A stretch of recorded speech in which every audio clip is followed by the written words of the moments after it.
नमस्कार. मी गणेश आचवल स्वामी कृपा क्रिएशन्स या युट्यूब चॅनलच्या माध्यमातून तुम्हा सर्वांचं स्वागत करतो. मित्रांनो, गेले वर्षभर आपण आपल्या चॅनलच्या माध्यमातून वेगवेगळ्या व्हिडिओच्या माध्यमातून तुमच्या भेटीला येतच आहोत.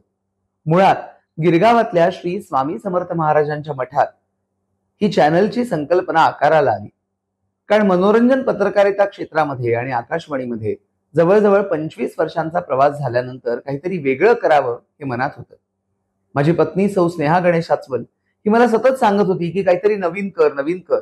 पण आपण म्हणतो ना, योग जुळून यावा लागतो. तो योग जुळून आला गिरगावातल्या श्री स्वामी समर्थ महाराजांच्या मठात आणि तिथेच या चॅनलला नाव देण्यात आलं श्री स्वामी समर्थ महाराजांच्या कृपेने स्वामी कृपा क्रिएशन्स. तेव्हापासून मनात होतं की काहीतरी वेगळं करावं. वर्षभरात आपण वेगवेगळ्या नाटकांचे प्रमोशनल इव्हेंट्स, चित्रपटांची ट्रेलर लॉन्च, टीझर लॉन्च सोहळे, चित्रपटातील कलाकारांच्या छोट्या छोट्या मुलाखती, हे सगळं चॅनलच्या माध्यमातून तुमच्यापर्यंत पोहोचवण्याचा आम्ही प्रयत्न केला.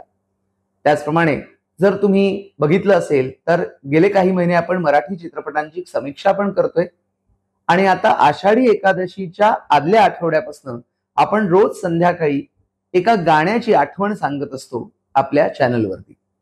पण पहिल्यापासूनच मनात होतं की एखादी प्रदीर्घ मुलाखत पॉडकास्टच्या माध्यमातून तुमच्यापर्यंत पोहोचवावी आणि ते स्वप्न श्री स्वामी कृपेने, आई वडिलांच्या आशीर्वादाने आणि तुमच्या सदिच्छाने आता पूर्ण होते. गुरुपौर्णिमेच्या मुहूर्तावर स्वामी कृपा क्रिएशन्स प्रस्तुत कृपा संवाद हा एक आगळा वेगळा पॉडकास्ट तुमच्यासाठी घेऊन येत आहोत. कृपा संवाद हे आमच्या पॉडकास्टचं शीर्षक आहे. पहिल्या भागात तुमच्या भेटीला कोण येणार आहे हे मी आत्ता नाही सांगणार आहे. त्यासाठी प्रतीक्षा करावी लागेल काही क्षणांची. आणि हो, या पॉडकास्टच्या माध्यमातून आपण मान्यवरांच्या मुलाखती तर असतीलच, पण वेगवेगळ्या क्षेत्रात कार्यरत असणाऱ्या व्यक्ती त्या सुद्धा आपल्या भेटीला येतील. आणि मुख्य म्हणजे तुम्हा सगळ्यांच्या सपोर्टची, तुम्हा सगळ्यांच्या सदिच्छांची मला आवश्यकता आहे. कारण आपण म्हणतो ना, अनेकांच्या सदिच्छांचे कण घेऊन आपण पुढे पुढे वाटचाल करत असतो. तेव्हा तुमच्या सदिच्छा आमच्या पाठीशी असतीलच.